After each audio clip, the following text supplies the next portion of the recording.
Welcome to Sweet Life Beat Life. We hope this video helps. You start by confirming compatibility and subscriptions so you avoid wasted steps. Power the phone and any external satellite modem, then enable precise location and Bluetooth or USB tethering. Once done, place the antenna where the sky is unobstructed, facing the general satellite bearing. Elevation matters. Make sure to note signal icons on the device and any app prompts. You'll proceed only after the modem shows initial handshake messages. This confirms the phone and satellite hardware can be. You now establish the active link.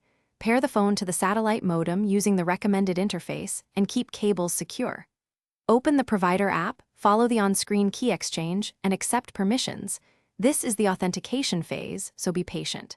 Once connected, watch signal strength and quality.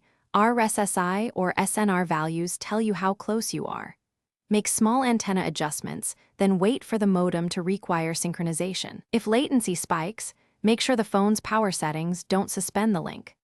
You finish by validating the connection with a practical test. Ping a known host, send a short message, or transfer a small file to confirm throughput and latency. Once validated, enable automatic reconnect and disable aggressive power saving so sessions persist. Make sure emergency fallback contacts and procedures are configured.